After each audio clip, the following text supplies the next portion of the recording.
Goeiemôre graad 10's. Vandag gaan ons 'n klein bietjie verder kyk na julle paddokument. Nou ons het al reeds begin om sekere dele van die pad te doen. Ek weet party van julle wou al reeds vir my dele van jou pad instuur om na te kyk en daar's geen probleem daarmee nie. Ek vra net dat as julle dit doen of besluit om dit te doen, dat julle asseblief jou stokkie vir my in 'n koevert sal sit, jou naam en van daar sal opskryf, my naam en van daar opskryf, of my van tenminste, Juffrou Doble daar opskryf, en dan dit vir my vas stapel aan jou opdrag. Op daai manier is ons seker dat jou stokkie nie gaan wegrok nie, en dit is waarvoor ons bang was, en dit is hoekom hulle laasweek nie hulle stokkies wou vat nie. So ek sê dit net gou weer, voordat ons verder aangaan. Asseblief, as jy besluit jy wil vir my solank jou padvragie stuur om na te kyk, is jy meer as welkom, maar sit dit asseblief vir my in 'n koevert. Op die koevert moet wees jou naam en van, as ook die vak, my naam en van, of Juffrou Doble is fyn, en dan stapel jy die koevert vir my vas aan jou volgende opdrag. So met ander woorde, jy gaan hom vas stapel aan opdrag 2. Ok, so dan gee dit vir my in so 'n formaat in, dan sal die ouens dit inneem. Ek sal ook vir hulle op ons groepie by die skool 'n boodskap stuur, het hulle dit asseblief so met aanvaar. So ekskuus daarvoor, hulle was bang hulle verloor julle stokkies en dis hoekom hulle dit nie wou vat nie. As jy kan, om nog veiliger te wees, kan jy natuurlik ook jou stokkie of jou papier met jou stokkie en alles vir my in 'n leersakkie sit. Dan weet ons alles is veilig. Goed. Nou, nadat ons dit afgehandel het, wil ek vandag net bietjie kyk na hoe lyk jou paddokument. Nou, ons het nou gekyk na die onderwerp, ons het gekyk na sekere dele van jou pad, maar ek gaan nou net gou saam met jou deur jou paddokument werk.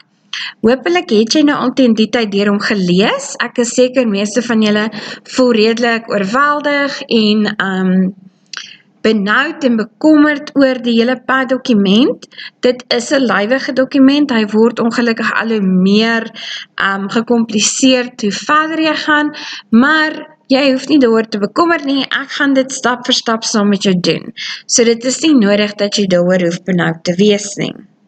Nou goed, jy kan nou sien, dit kom wel van die departement van onderwys af, ons kry dit van hulle af, dat ek ook asseblief net sê, alle vertaling en redigering van hierdie dokument is deur die departement gedoen.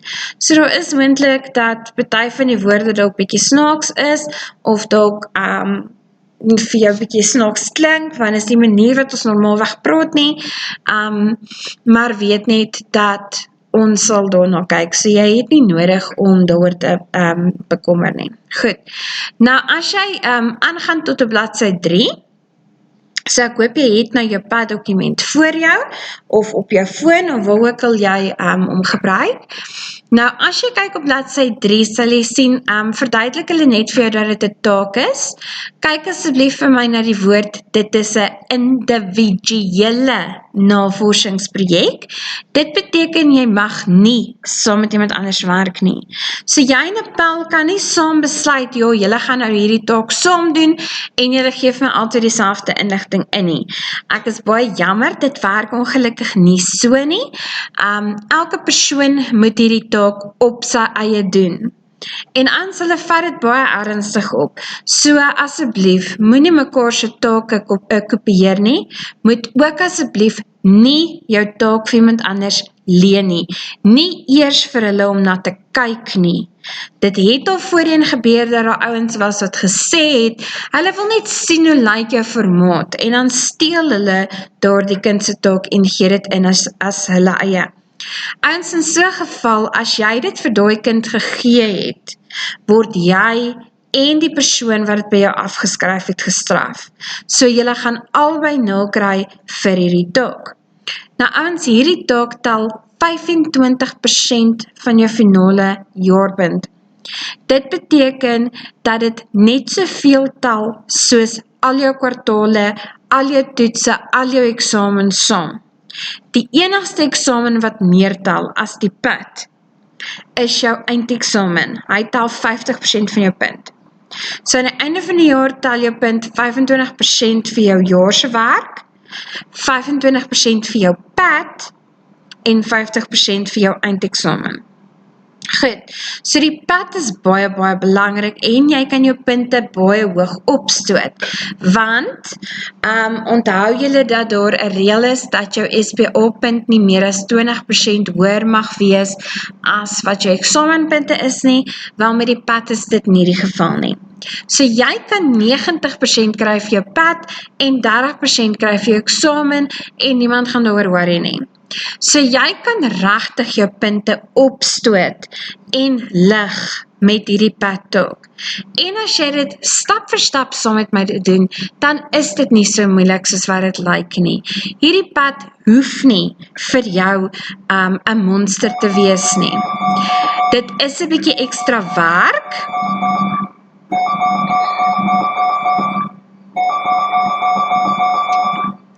En dit is bietjie ekstra tyd, maar hoe meer jy insit in hierdie taak, hoe meer gaan jy terugkry.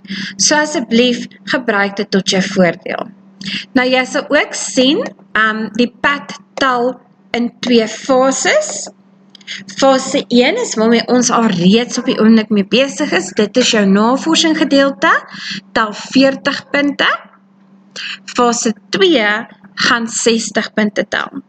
So jou fase 1 tel amper helfte van jou PAT en dit is wat ons nou al reeds begin doen het met die navorsing en die vragies wat julle al reeds opgestel het. Nou ouens, as jy nou mooi kyk, hulle sê daar vir jou in die hoekie, jy moet die PAT ten minste 3 weke voordat jy met jou finale graad 10 eksamen begin voltooi. Nou ouens, dit is ongelukkig nie 'n finale datum, of dit is net 'n finale datum vir inhandiging. Wat beteken dat jy punte gaan verloor as jy dit eers dan ingee? Jy het gaan sekere tye hier wat jy jou PAT moet ingee, want ons werk fase vir fase. En as jy nie by daai tye hou nie, dan gaan jy punte verloor daarvoor. Wat daai sinnetjie in daai blokkie wel vir jou sê, is dat as jy nie ten minste 3 weke voor jou eindeksamen jou PAT ingee nie, mag jy nie oorgeplaas word na graad 11 toe nie. Met ander woorde, as jou PAT nie voltooi is nie, beteken dit, jy het nie graad 10 voltooi nie. So as jou PAT nie ingegee is nie, kan jy nie jou finale graad 10 eksamen punt kry nie. So ons kan nie eers vir jou sê, of jy slaag of druip nie, jy gaan glad nie 'n rapport kry, as jou PAT nie ingehandig is nie. So vir die van julle wat gedink het, ag, ek gaan nou nie dit doen nie, of ek is nie lus nie, sorry vir jou ouens, one way or another, jy moet hierdie taak doen, graad 10, graad 11 en graad 12. Goed, nou ons het al reeds gekyk na die onderwerp, jy kan weer daarna gaan kyk as jy wil, jy sal sien is maar dieselfde as wat ek al reeds vir jou gestuur het, want ek het dit net vir julle bietjie vroeër vertaal, sodat julle daarna kan kyk. Onthou ook ouens, jy mag hierdie bronne wat hulle vir jou hier gegee het, mag jy ook gaan gebruik, maar net nie jouself limit daartoe nie, want dan gaan jou inligting kan baie maklik dieselfde lyk as iemand anders se inligting, alhoewel dit nie noodwendig die geval is nie. So maak seker dat jy nog steeds jou eie navorsing gaan doen. Jy kan van hierdie vragies wat hulle hier het, kan jy gaan gebruik in jou navorsingsvragies, maar weer eens, moenie jouself daartoe limit nie. Gebruik jou navorsing om te kyk hoe jy jou vragies kan opstel. Dit help nie, jy het vragies, maar jy het nie navorsing om dit op te back nie, né? Goed. Dan, volgende. Sê hulle net vir jou, wat het jy nodig om jou pad te voltooi? Nou jy het 'n kantoorpakket nodig. Dit beteken jy gaan nodig hê 'n woordverwerkingsprogrammatuur, as ook 'n sigbladprogrammatuur wat hulle nie bygesit het nie, is jy het ook PowerPoint nodig. As jy dit nie het nie, maar jy het 'n rekenaar by die huis, kan jy my kom sien, ek kan 'n manier kry om jou te help om dit wel te kry. Jy gaan ook internet toegang nodig hê om jou data te kry. Nou, as jy hierdie video op hierdie stadium kyk, neem ek aan dat jy wel internet toegang het. En dan gaan jy ook dit moet kan stoor op een of ander plek. Goed. So, hopelik het meeste van julle nou al julle stokkies gekry. Ek weet ons baie van julle wat dit nie gekry het nie. Die van julle wat nog nie jou eerste R100 betaal het nie, nog nie 'n stokkie gekry het nie, jy gaan ongelukkig maar jou eie USB stokkie moet gebruik in tussentyd. Maar jy moet dit gaan stoor op 'n USB stokkie. Die stokkie wat jy by die skool kry is spesifiek gemaak vir goed soos hierdie. Aan die einde van die jaar gaan jy van jou pad inhandig op daai stokkie wat jy by die skool gekry het. So maak seker dat jy hom behoorlik merk in tussentyd.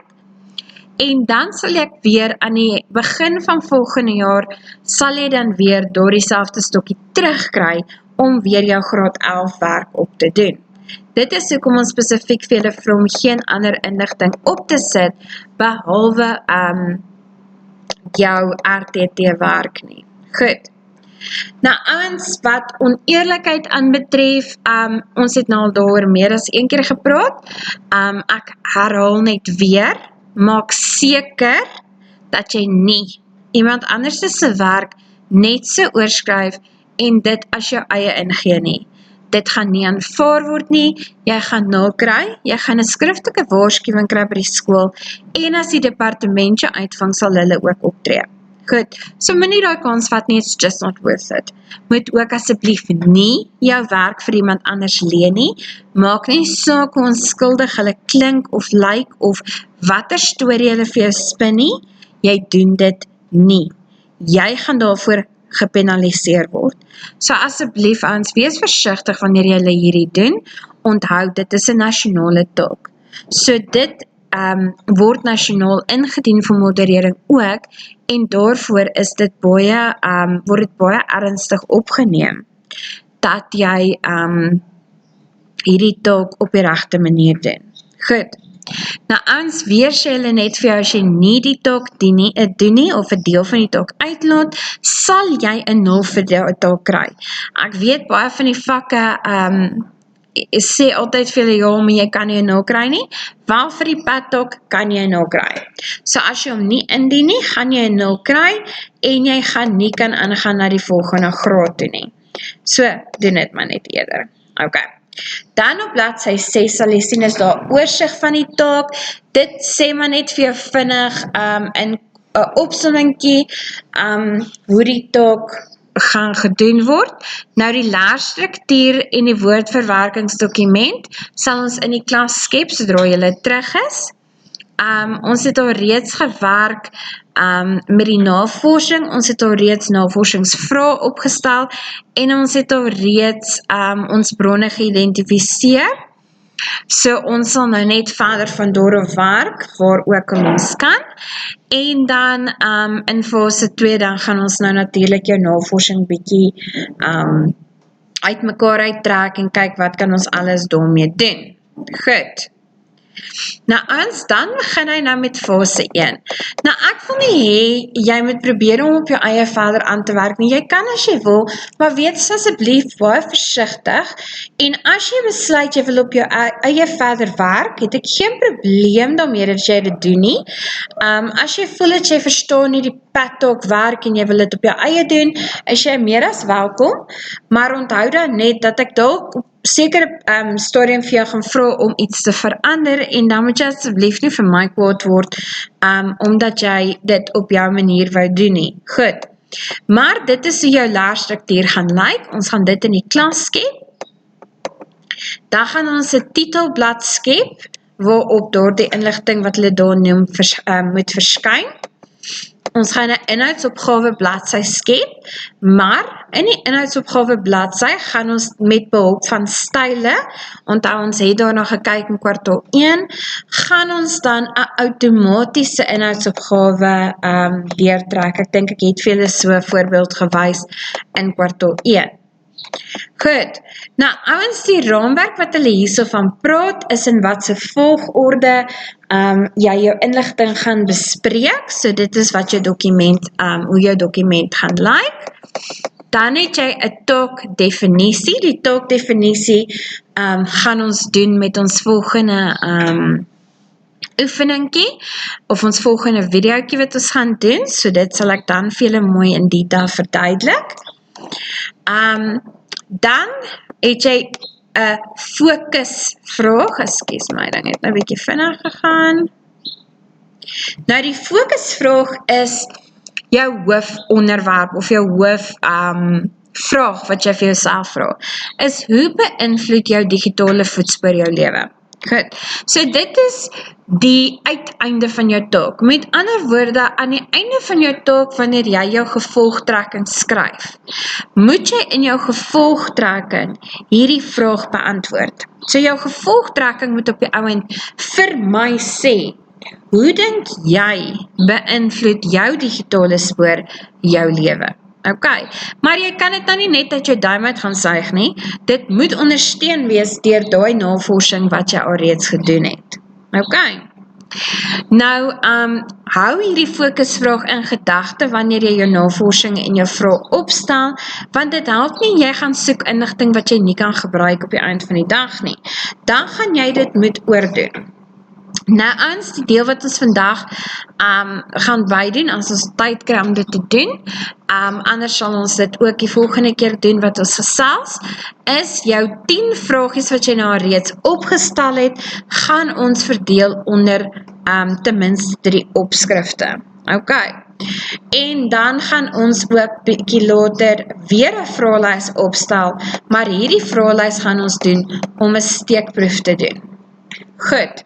Nou as hierdie het jy nou al reeds gedoen, jy het al reeds gegaan en jy het jou vragies vir my gaan opstel, jy het ook al reeds vir my jou moontlike bronne gaan invul, so hierdie deel het ons nou al reeds na gekyk. Ons sal net later alles mooi saamsit. Dan het jy ook al reeds jou navorsing gaan doen en jy het al reeds hierdie tabelletjie het jy al reeds vir my voltooi. So daai werkies het ons klaar gedoen. En dan gaan ons bietjie later gaan ons dan nou weer vraelyste opstel, maar hierdie vraelyste gaan ons opstel spesifiek vir ander mense. Met ander woorde, jy moet vragies vra wat jy nie in jou navorsing kan kry nie. Soos byvoorbeeld mense se opinies oor sekere goed. Want jy kan nie opinies in 'n navorsing ding kry nie. As jy navorsing doen oor iemand se opinie, kry jy net een persoon se opinie. Jy kry nie dan verskillende mense se nie. En van hierdie vraelyste moet ons ten minste 10 mense vra. So terwyl jy by die huis is daar hopelik ten minste 5 mense wat saam met jou by die huis is, wat jy dan nou kan vra om dit te doen. Ek gaan vir julle wys hoe om 'n elektroniese vraelys te skep. Ek gaan ook vir jou wys hoe om 'n Google Forms vraelys te skep. Albei van daai is baie lekker om te gebruik. Jy kan ook SurveyMonkey gebruik. Nou ek ken nie SurveyMonkey baie goed nie, maar ek sal bietjie gaan navorsing doen oor hom en kyk hoe werk hy, dan kan ek hom ook vir jou wys en dan kan jy kies watter een van daardie 3 wil jy gebruik om jou vraelyste te doen. Goed. Dan sal ons dan nou net verder kyk aan daai. Goed. En dan sal ons 'n diagram net gaan insit op die ouend van die dag om te wys hoe ons alles ingesit het. Okay. So aan die einde van hierdie fase 1 waarmee ons nou besig is, gaan jy hê 'n woordverwerkingsdokument. So al hierdie goedjies wat ons nou so apart doen, sal ons saam sit as die skool begin. So dan gaan ons dit gebruik as ons woord hersiening, dan sal ons nou al hierdie goedjies bymekaar sit. So jy gaan een woordverwerkingsdokument hê op die einde van die dag. As jy nie op hierdie stadium op Word kan werk nie, moenie stres nie. Skryf dit dan op papier neer en dan kan ons dit net oortik wanneer jy terug is by die skool. Dan gaan jy jou leergids hê waarin jou bronne gestoor is. Dit is hoekom ek julle gewys het om jou bronne te save met print friendly, laat dit in 'n PDF formaat is. Jy gaan 'n vraelys hê met jou navorsingsvrae as ook 'n vraelys wat jy vir ander persone gaan gee en dan 'n egtheidsverklaring. Ok, so dit is fase 1 waarmee ons op hierdie stadium besig is. Ek gaan nie nou aangaan met fase 2 nie, want ek is seker jou brein spinne al klaar met heeltemal te veel inligting. So ons sal 'n bietjie later sal ons kom by fase 2. So vir nou gaan ons eers net fokus op fase 1. Totdat julle oudjies terug is by die skool, gaan ek so stukkie vir stukkie van fase 1 saam met julle doen, sodat jy solank 'n deel van jou padtaak by die huis kan doen, terwyl jy nou 'n bietjie meer tyd het. En in plaas daarvan om nou vir julle 'n klomp ekstra aanwyser te gee wat onnodig is, kan ons ten minste solank bietjie aan ons pad werk en dan is baie van ons werk al reeds afgehandel. Ons het ook nog net een theorie module oor, module 2.4, ek is seker julle het agtergekom, ons het hom nog nie gedoen nie, dit is met 'n baie goeie rede. So ons sal by module 2.4 uitkom, moenie te veel stres nie, en dan sal ons bietjie later weer net gaan hersiening doen oor Excel ook. Ok. So, vir nou oudjies, gaan vir my deur hierdie paddokument, gaan lees weer deur alles wat ons vandag bespreek het, en kry jouself vertroud met die inhoud daarvan. As ek julle weer sien, of as ek weer met julle gesels, dan gaan ons bietjie kyk na ons taakdefinisie. Ons gesels weer binnekort, bly veilig, en hopelik is jy lekker warm in hierdie koue tyd.